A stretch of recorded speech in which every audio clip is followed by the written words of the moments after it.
Hey up everybody, welcome back to the Audio Cycling YouTube channel, where today we're going to be doing a preview of the Velogames Strade Bianche. This is part of the Super Classico. Of course, we've had this last year and it's even longer this year, 41 races, so strap yourselves in because we're going to be in for a pretty long season of fantasy cycling. Yes, I am wearing a dressing gown. It is currently 11 PM, but that is not going to stop me from making some Velogames content for you, because I think that all the start lists are up to date and all that Velogames is up to date. So we're going to jump in, talk about some riders, who you should be picking, who you should not be picking.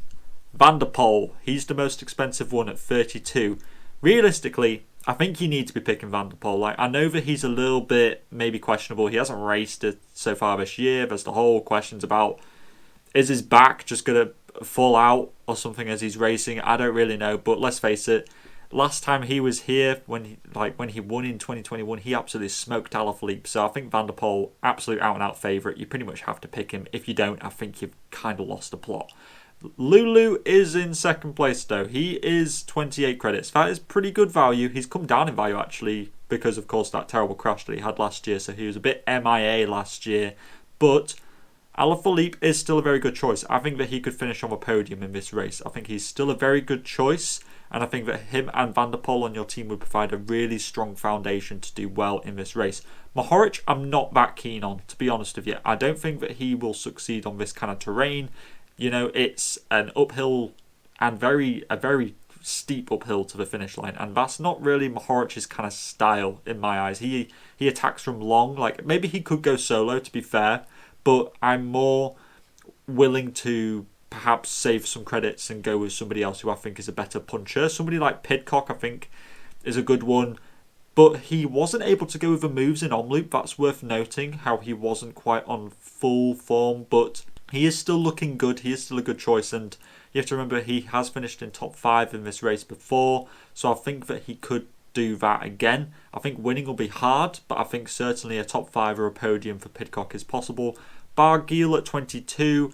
To be honest with you, I just think that Benoit is a better choice at 22, considering that Benoit has won Kuurne-Brussels-Kuurne and he looked good at the opening weekend. I think that Benoit's a better choice than Barguil overall, but saying that, I think that Barguil could still come inside the top 10, don't get me wrong. Arambarou, and funnily enough, also like Higuita and Ulissi, all fulfill riders who should be doing well in this race, but I just have a feeling that they're not going to do that well. Arambarou just hasn't looked that great since really joining Movistar for some reason. Higuita, I think should go well in this race. There is also Vlasov to be contending with though, so that's worth noting.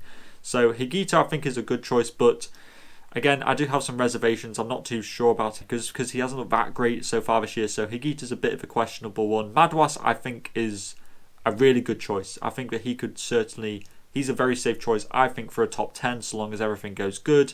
He's been looking strong this year. I think he's going to be the leader for Groupama, considering when you look at their start list. So I think that Madouas is a good one for 20 points. Nice and solid, nice and safe. Sagan, I'd be avoiding Greg Van Avermaet too. Vlasov is an interesting one. Of course, we saw him at Valenciana. He didn't win that. He looked okay. And I think that he does have the qualities of somebody who could do well in this race. We saw how well he was doing at the Ardennes last year. This is a very similar style of race. I think that Vlasov could certainly finish inside the top 10 alongside Higuita.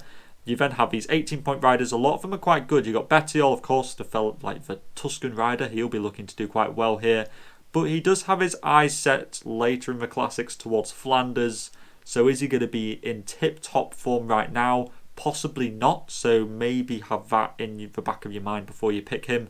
Bilbao's done well in this race in the past. So certainly, picking Bilbao, that's a good choice. I've got no quarrels with that. Honore and Pinot, don't pick them. Honestly, just that's going to be a complete waste of 18 points. Wellens would be such a better choice than those two. Wellens looked so good at the opening weekend. He was making all the moves, looking really strong, looked good at Ruta del Sol. Absolute, almost a must-have pick in my eyes is Tim Wellens. 16-point riders, and you find quite a few of the other UAE Team Emirates contingency here in Covey and Formulo. Both good choices, but UAE do suffer in that they bring 7 riders to a race and 5 of them could be a leader. So you will possibly end up in a scenario where you back the wrong horse. So be careful before you go picking UAE riders. Even though I have just bigged up Veland, I do think that he should be the leader of this team. But Covey and Formula do provide good B options as well for them in my eyes. Ballerini probably don't pick him because he's a sprinter, and this is not a sprinter's race, as we all know. Kwiatkowski, of course, won this race twice in the past, but I think he'll be working for Pidcock. Rota's a strong choice for a top 10 for sure, but probably not going to be getting inside the top 5, but a solid choice just to be getting likely inside the top 10. Rack you up a few points there.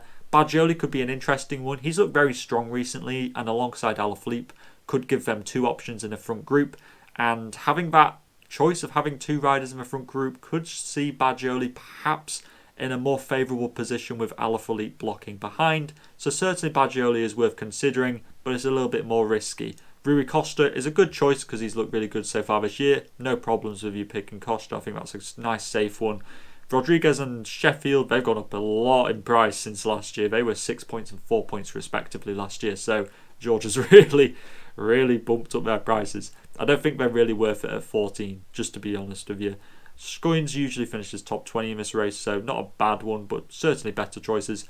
12-point riders, I'm personally in a bit of a quandrum as to who the best 12-point rider is, because I'm trying to pick one for my team. My opinion, Sven-Erik Bistrom was looking good at a Tour Down Under, but we haven't seen him since, so he's a bit of an unknown.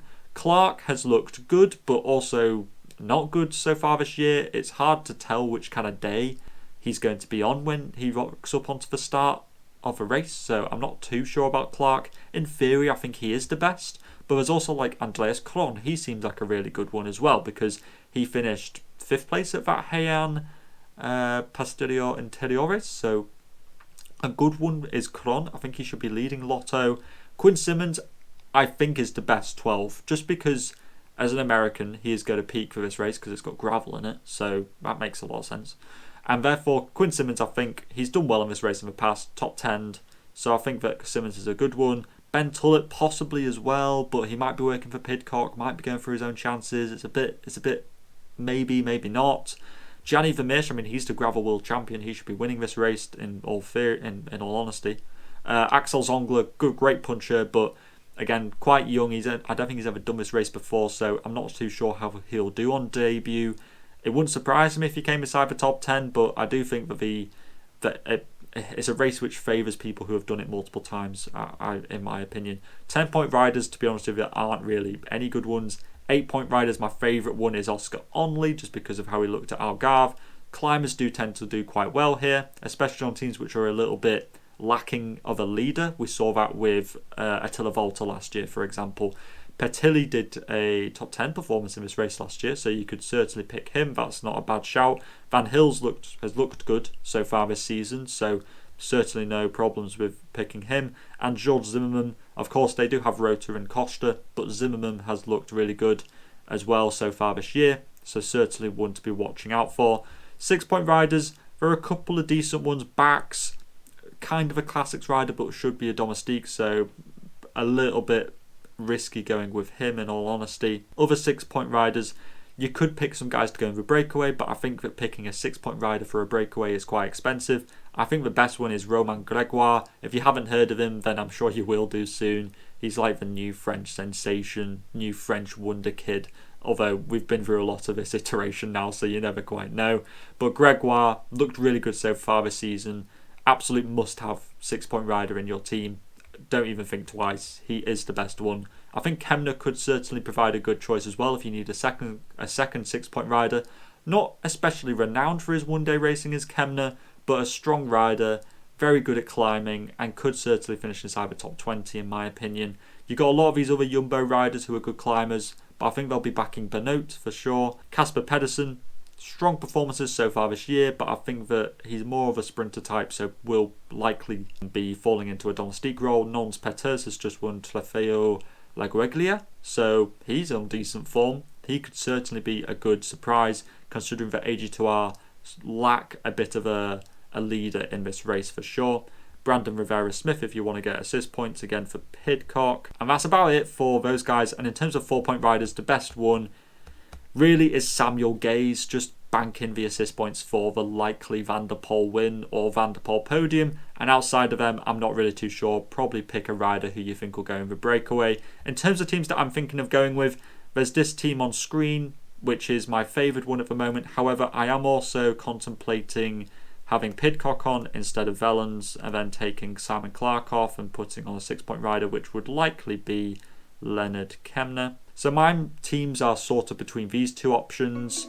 Let me know in the comments down below what you're thinking of going with. I'll be sure to put in some comments to try and help you out in your decision making. And all that is left to say is to stay safe out there, and I'll see you in the next video. Salut!